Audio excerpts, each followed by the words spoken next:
मौत भी हो गई है सर गोली लगने से, कैसे देखते हैं?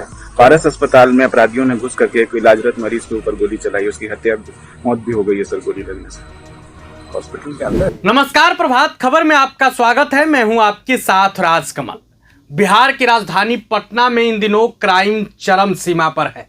यूं कहे कि अब पटना क्राइम कैपिटल के नाम से जाने जाना लगा है। हर दिन मर्डर मर्डर मर्डर। आज एक बार फिर से सुबह सुबह खबर आई कि पारस हॉस्पिटल में घुसकर अपराधियों ने कुख्यात चंदन मिश्रा की हत्या कर दी। इसके बाद पूरे बिहार में बवाल मचा हुआ है। मौके पर भागे भागे पप्पू यादव भी पहुंचे, पुलिस पदाधिकारी मौजूद हैं, पटना एसएसपी कार्तिकेय शर्मा भी मौके पर मौजूद है। लेकिन इस बीच खबर आ रही है बिहार की राजधानी पटना से ही, जहां बिहार सरकार के बड़े मंत्री हैं अशोक चौधरी। जब उनसे इस संबंध में मीडिया कर्मियों ने पूछा, पटना के पारस हॉस्पिटल में अपराधियों ने गोली मारी है। मंत्री साहब को कुछ पता ही नहीं था। पहले तो वो बोलते हैं आए, इसके बाद मीडिया कर्मियों ने सवाल को दोबारा किया। मंत्री जी कहते हैं कि मुझे तो मालूम ही नहीं है। आप खुद वो पूरा वीडियो देखिए। अस्पताल में गोली चली है एक मरीज के ऊपर सर, उसकी हत्या, मौत भी हो गई है सर गोली लगने से, कैसे देखते हैं? पारस अस्पताल में अपराधियों ने घुस करके एक इलाजरत मरीज के ऊपर गोली चलाई, उसकी हत्या, मौत भी हो गई है सर गोली लगने से हॉस्पिटल के अंदर। जी हमको जानकारी नहीं है। अस्पताल प्रशासन क्या कर रहा था,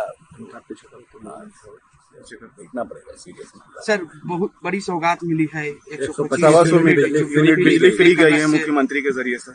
हाँ, ये तो अच्छा है। नीचे करो ना। खास करके जो हमारे मतलब गरीब लोग हैं और खास करके जो हमारे किसान वर्ग के लोग हैं, उनको इसका फायदा होगा। वैसे 80% तब भी हम लोग पहले भी सब्सिडी दे रहे थे, और जो हम पेमेंट करते थे उससे ज्यादा सरकार की सब्सिडी थी पहले भी टैरिफ में, लगभग 80% टैरिफ में सब्सिडी था।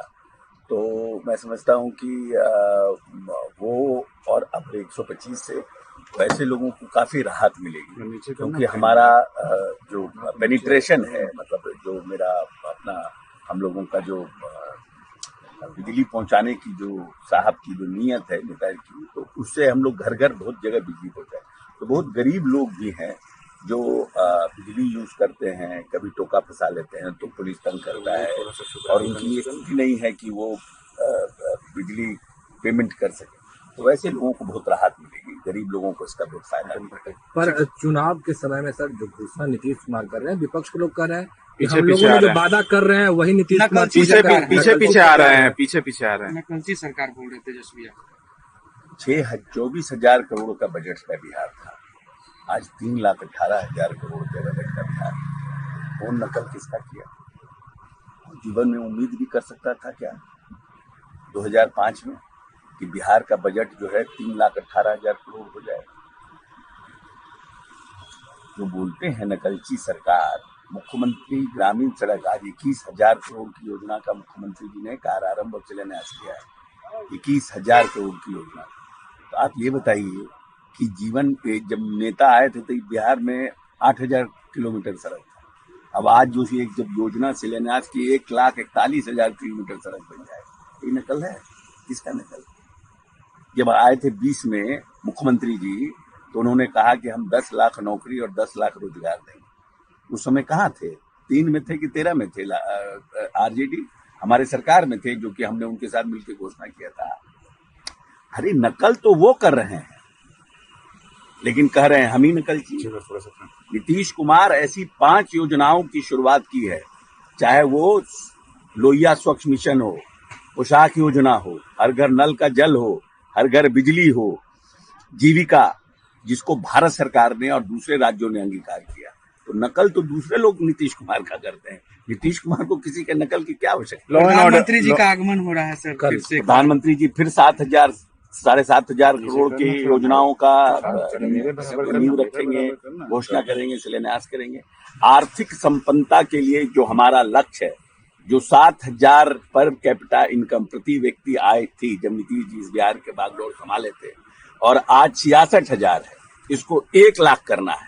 जो नियत हमारा है, साहब की जो इच्छा है, नीतीश जी की जो इच्छा है, उसमें मोदी जी की जो भूमिका है वो अहम है।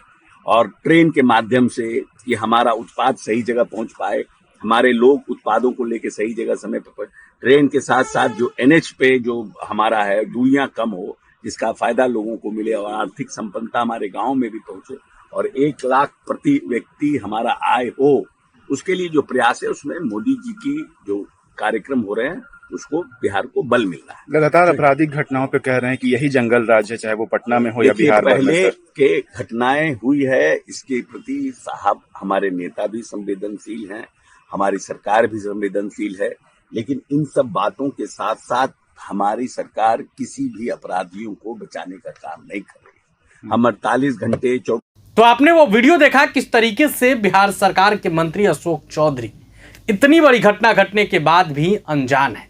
अब आप समझ सकते हैं कि बिहार में क्राइम किस चरम पर है और हमारे नेताजी लोग क्या कुछ कर रहे हैं। हालांकि बिजली वाले मामले पर तो उन्होंने बड़ी आराम से सब कुछ विस्तार से बताया, आप वो भी बात सुनिए। प्रभातखबर.com, विश्वास वही, रफ्तार नहीं।